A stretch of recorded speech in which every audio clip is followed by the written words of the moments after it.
चलो बेटा आगे बढ़ते हैं। आज हम लोग पढ़ने वाले हैं physical and chemical properties of acids and bases. तो वन बाय वन डिस्कस करेंगे। सबसे पहले हम बात करते हैं फिजिकल प्रॉपर्टी ऑफ एसिड। तो सबसे पहले एसिड के बारे में हम लोग डिस्कस कर रहे हैं। एसिड में भी हम लोग सबसे पहले क्या देखेंगे बेटा, फिजिकल प्रॉपर्टी। तो फिजिकल प्रॉपर्टीज ऑफ एसिड, ध्यान देना बेटे, जितनी भी फिजिकल प्रॉपर्टी है आप लोग ऑलरेडी पढ़ चुके हो, लेकिन एक बार रिकैप कर लेते हैं और उसके बाद हम लोग मोस्ट इंपोर्टेंट जो आप लोगों को ध्यान रखना है केमिकल प्रॉपर्टी को देखेंगे, क्योंकि केमिकल प्रॉपर्टी से आपके क्वेश्चन आते हैं। हर एक केमिकल प्रॉपर्टी के ऊपर एक्टिविटीज है, एक्टिविटीज को भी डिस्कस करेंगे। तो आइए फटाफट से देखते हैं फिजिकल प्रॉपर्टी ऑफ एसिड। सबसे पहली जो प्रॉपर्टी है बेटे वो है इनका सोर टेस्ट। सोर टेस्ट हम लोग अच्छे से पढ़ चुके हैं कि जितने भी आपके सब्सटेंस जिनका टेस्ट जो होगा वो सोर होगा, वो सबके किसके अंदर आते हैं, एसिड की कैटेगरी के अंदर आते हैं। सेकंड जो चीज हमने पढ़ी थी वो पढ़ी थी कि लिटमस पेपर के कलर को ये चेंज कर देते हैं, और ब्लू लिटमस पेपर को ये किस में चेंज करते हैं, रेड के अंदर। तो सेकंड आपकी फिजिकल प्रॉपर्टी क्या है, एसिड जो हमारे होंगे वो ब्लू लिटमस पेपर के कलर को कैसा कर देंगे, रेड कर देंगे।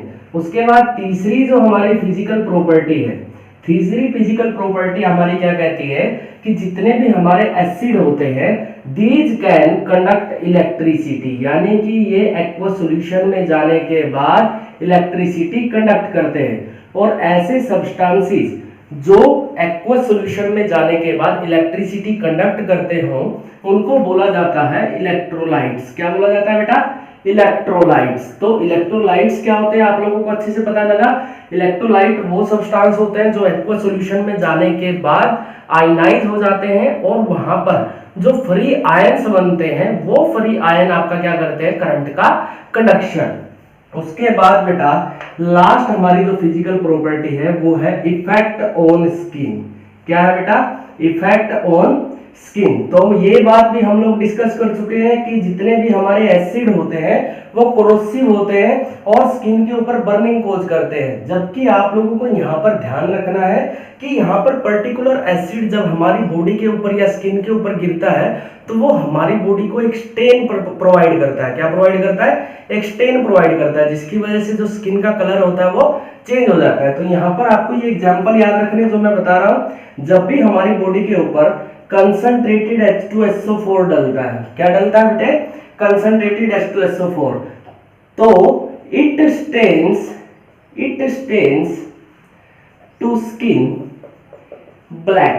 ये स्किन का कलर कैसा कर देता है बेटे, ब्लैक कर देता है। तो आपको ये एग्जांपल जरूर ध्यान रखना है। उसके बाद कंसंट्रेटेड नाइट्रिक एसिड हो या फिर कंसंट्रेटेड HCl हो, ये किस तरीके का स्टेन करते हैं बेटे, जब भी ये स्किन के ऊपर डलते हैं तो ये स्किन का कलर येलो कर देते हैं। कैसा कर देते हैं बेटा, येलो कर देते हैं। तो ये हो गई हमारी एसिड्स की फिजिकल प्रॉपर्टी। क्या है बेटा, सोर टेस्ट होता है, ब्लू लिटमस पेपर को रेड के अंदर चेंज कर देते हैं, एक्वस सॉल्यूशन में जाने के बाद इलेक्ट्रिसिटी कंडक्ट करते हैं। उसके बाद इफेक्ट ऑन स्किन, स्किन के ऊपर क्या करते हैं बेटे, बर्निंग करते हैं, और स्किन का कलर जो होता है वो चेंज कर देते हैं। जब भी कंसंट्रेटेड H2SO4 डलेगा तो वो स्किन का कलर ब्लैक कर देगा।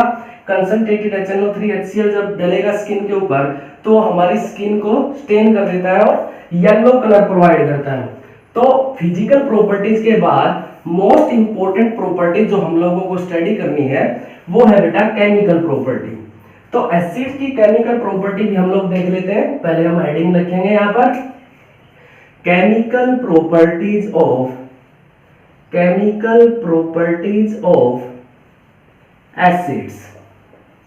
तो यहाँ पर आप लोगों को हर एक केमिकल प्रॉपर्टी को काफी अच्छे से याद करना पड़ेगा, क्योंकि हर केमिकल प्रॉपर्टी के ऊपर आपकी एक एक्टिविटी बेस्ड है, और सारी एक्टिविटियों को हम लोग अकेले अकेले या इंडिविजुअली वहां पर स्टडी करेंगे। तो सबसे पहली जो हमारी केमिकल प्रॉपर्टी है वो है बेटा एक्शन विद मेटल।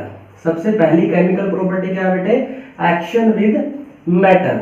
यानी कि जब भी कोई एसिड मेटल के साथ रिएक्ट करेगा तो रिएक्शन जो होगी वो किस तरीके से प्रोसीड करेगी और कौन सी गैस वहां पर इवोल्व होती है। तो आप लोगों को ध्यान रखना है, जब भी कोई एसिड मेटल के साथ रिएक्ट करता है तो रिएक्शन के साथ वहां पर हाइड्रोजन गैस इवोल्व होती है। कौन सी गैस इवोल्व होती है? Hydrogen gas. तो एक एग्जांपल ले लेते हैं, यहाँ पर लिख देता हूं मैं H2 गैस इवोल्व। ठीक है बेटा। तो यहाँ पर मान लीजिए H2SO4 की रिएक्शन में करवाता हूँ जिंक मेटल के साथ। किसके साथ करवाता हूँ बेटे? जिंक मेटल के साथ। तो यहाँ पर हमारा जो प्रोडक्ट बनता है वो बनता है ZnSO4 प्लस H2, और H2 गैस यहाँ पर क्या हुई? रिलीज हुई। तो पहली जो प्रॉपर्टी है वो है बेटा action with metal, when acid reacts with a metal then hydrogen gas evolves. उसके बाद सेकंड जो हमारी प्रॉपर्टी है वो है बेटे reaction with metal carbonates and metal hydrogen carbonates. क्या है बेटा? Reaction with metal carbonate and metal hydrogen carbonate. क्या होता है बेटे? कार्बोनेट का फॉर्मूला क्या होता है मैं बता चुका हूं आपको, हमने पहला चैप्टर पढ़ा था। कार्बोनेट जो होता है हमारा CO3 2- होता है, जबकि हाइड्रोजन कार्बोनेट हमारा क्या होता है? HCO3- होता है। तो यहाँ पर आप लोगों को फिर से ध्यान रखना है, जब भी कोई एसिड मेटल कार्बोनेट या मेटल हाइड्रोजन कार्बोनेट के साथ रिएक्शन करता है तो यहाँ पर CO2 गैस इवोल्व होती है। कौन सी गैस इवोल्व होती है? CO2 गैस इवोल्व होती है। चलिए एग्जांपल से समझते हैं। सबसे पहले हम लोग रिएक्शन कराते हैं सोडियम कार्बोनेट की विद HCl। किसके साथ रिएक्शन कराते हैं बेटा? HCl के साथ। तो यहाँ पर जो हमारा प्रोडक्ट बनता है वो बनता है NaCl plus H2O plus CO2। तो कौन सी गैस इवॉल्व हुई? CO2। ध्यान रखने वाली बात क्या है बेटा? रिएक्शन को बैलेंस करना बहुत जरूरी है। रिएक्टेंट साइड पर 2 सोडियम है, तो यहाँ पर प्रोडक्ट साइड कितना है? 1 सोडियम है, तो इसको बैलेंस करो बेटा। उसके बाद यहाँ पर 2 क्लोरीन हो गए, तो यहाँ पर क्लोरीन 1 था, तो यहाँ पर भी 2 से मल्टीप्लाई करना। अब चेक करते हैं, 2 सोडियम है, इधर भी 2 सोडियम है, 2 क्लोरीन है, इधर भी 2 क्लोरीन है। उसके बाद यहाँ पर 2 हाइड्रोजन है, इधर भी 2 हाइड्रोजन है। यहाँ पर ऑक्सीजन 1 और 2 3, इधर ऑक्सीजन कितना? 3, यहाँ पर कार्बन कितना? 1, इधर कार्बन कितना? 1। रिएक्शन आपकी बैलेंस है। उसके बाद रिएक्शन देखते हैं मेटल हाइड्रोजन कार्बोनेट, यानी कि सोडियम हाइड्रोजन कार्बोनेट की रिएक्शन देखते हैं फिर से एसिड के साथ। प्रोडक्ट फिर से सेम बनेगा बेटा। यहाँ पर NaCl plus H2O plus CO2 बना, CO2 गैस इवॉल्व होती है। अब यहाँ पर रिएक्टेंट साइड और प्रोडक्ट साइड, जो रिएक्टेंट के अंदर जितने भी एटम हैं और प्रोडक्ट के अंदर जितने भी एटम हैं, सबका नंबर क्या है? इक्वल है। तो हम बोल सकते हैं कि रिएक्शन हमारी ऑलरेडी बैलेंस्ड है। तो 2 केमिकल प्रॉपर्टीज हमारी हो चुकी हैं, रिएक्शन विद मेटल और reaction with metal carbonate and metal hydrogen carbonate. बढ़ते हैं तीसरी केमिकल प्रॉपर्टी की तरफ। तीसरी जो हमारी केमिकल प्रॉपर्टी है वो है बेटा रिएक्शन विद बेस। क्या है बेटे? Reaction with base. जब भी कोई एसिड हमारा रिएक्ट करेगा किसी भी बेस के साथ तब क्या होगा? तो आप लोगों ने पढ़ा था जब हमने न्यूट्रलाइजेशन रिएक्शन पढ़ी थी, वहां पर एसिड और बेस आपस में रिएक्ट करते थे। रिएक्शन के बाद साल्ट प्लस वाटर का फॉर्मेशन वहां पर वो करते थे। तो यहाँ पर हमारा जब भी एसिड रिएक्ट करेगा बेस के साथ तो प्रोडक्ट क्या बनेगा बेटा? Salt plus water. क्या बना? Salt plus water. चलिए एक एग्जांपल देख लेते हैं। HCl की रिएक्शन करवाते हैं हम लोग NaOH के साथ, तो हमारा जो प्रोडक्ट बना वो क्या बना? NaCl plus water. तो NaCl हमारा क्या है बेटा? सॉल्ट। ठीक है। तो तीसरी जो हमारी केमिकल प्रॉपर्टी क्या है?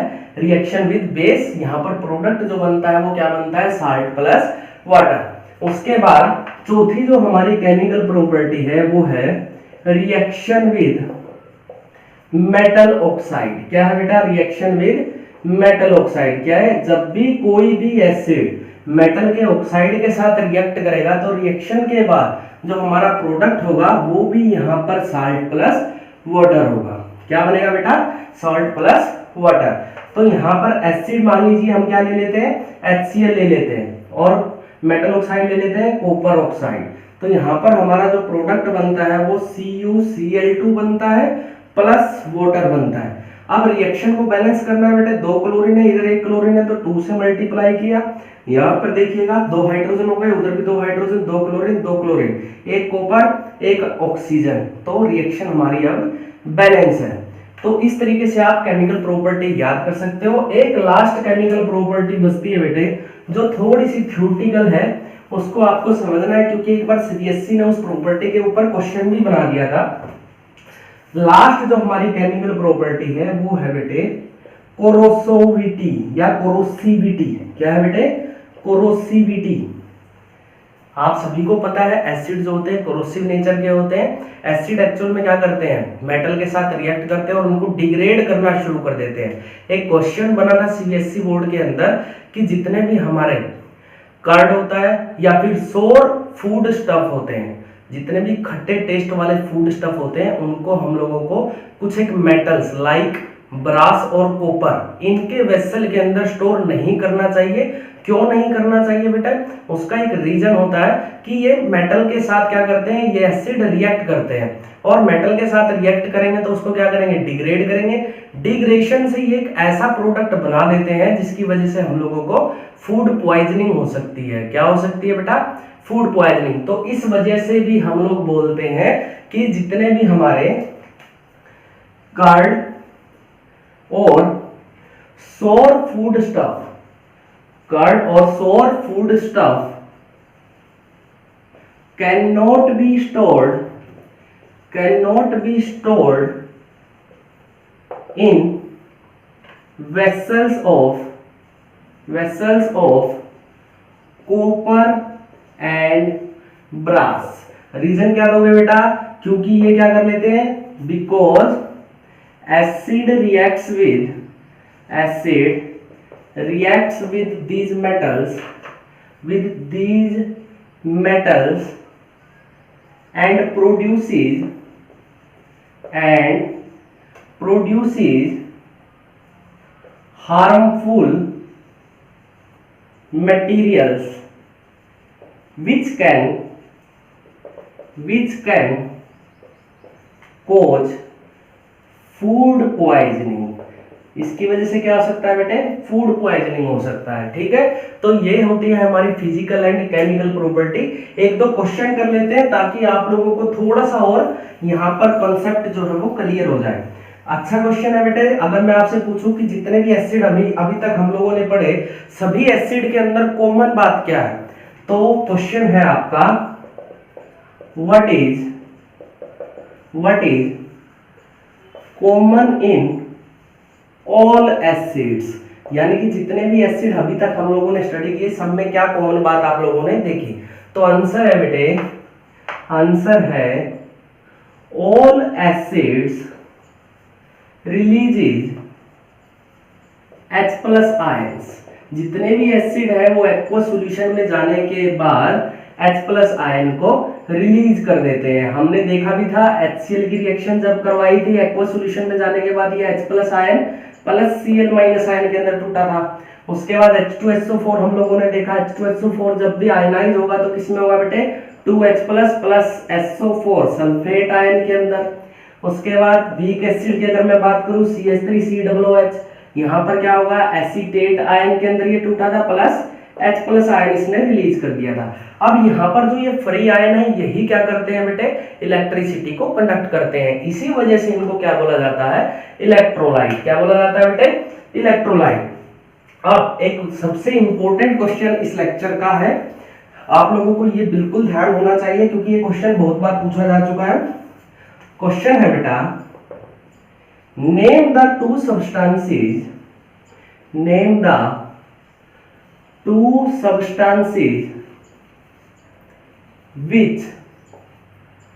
which do not conduct electricity, जो इलेक्ट्रिसिटी कंडक्ट नहीं करते हैं, और which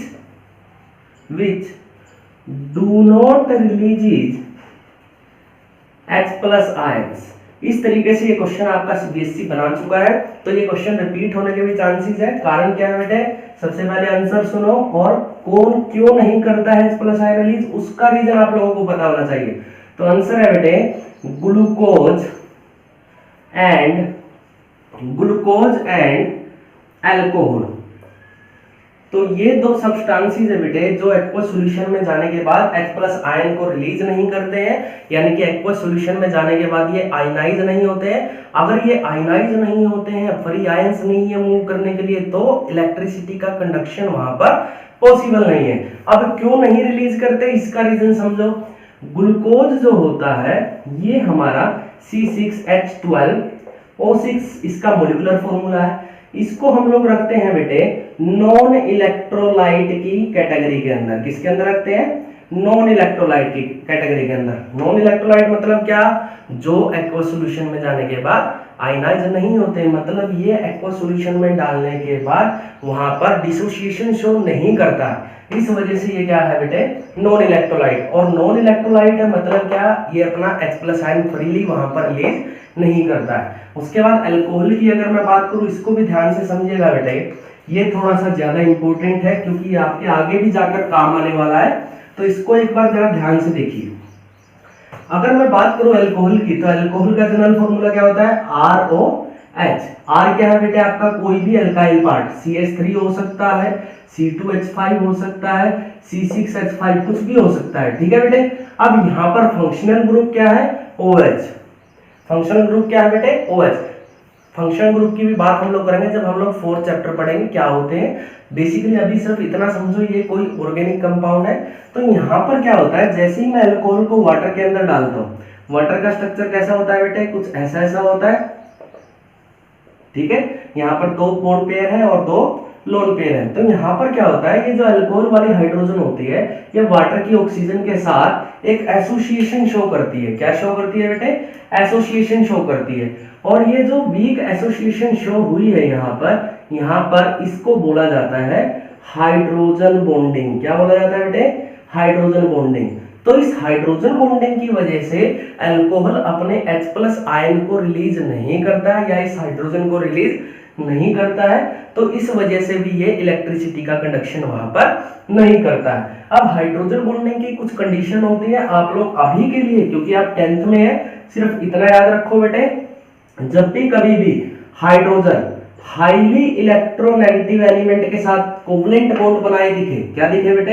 highly electro negative element, जिसकी इलेक्ट्रोनेगेटिविटी ज्यादा हो, यानी कि जिसकी टेंडेंसी टू अट्रैक्ट इलेक्ट्रॉन की कैपेसिटी ज्यादा हो। हाईली इलेक्ट्रोनेगेटिव एलिमेंट यानी कि कौन कौन से? फ्लोरीन, ऑक्सीजन या नाइट्रोजन। इन तीनों के साथ या इन तीनों में से किसी एक के साथ हाइड्रोजन आपको कोवलेंटली बॉन्डेड, यहाँ पर देखिए ये ऑक्सीजन के साथ कोवलेंट बॉन्ड का फॉर्मेशन कर रही है, यानी कि यहाँ पर जो बॉन्ड बना है वो इलेक्ट्रॉन की शेयरिंग से बना है। किससे बना है बेटे? इलेक्ट्रॉन की शेयरिंग से बना है, ठीक है। जब ऐसी कंडीशन आप लोगों को मिल जाए और उस हाइड्रोजन के नेबर में इन तीनों में से कोई भी एक एटम आप लोगों को दिख जाए, तब वहां पर हाइड्रोजन बॉन्ड बनने की पॉसिबिलिटी बन जाती है। और हाइड्रोजन बॉन्ड की जो स्ट्रेंथ होती है उसकी वजह से ये अपना H+ आयन जो होता है वो रिलीज नहीं कर पाए। इस वजह से क्या बोला जाता है, अल्कोहल जो होता है वो एक्वस सॉल्यूशन के अंदर जाने के बाद डिसोसिएशन शो नहीं करेगा। अब डिसोसिएशन शो नहीं करेगा तो नॉन इलेक्ट्रोलाइट की तरह बिहेव करेगा, और नॉन इलेक्ट्रोलाइट की तरह बिहेव करेगा तो मतलब इलेक्ट्रिसिटी को कंडक्ट नहीं करेगा। तो this is all about physical and chemical properties of acid.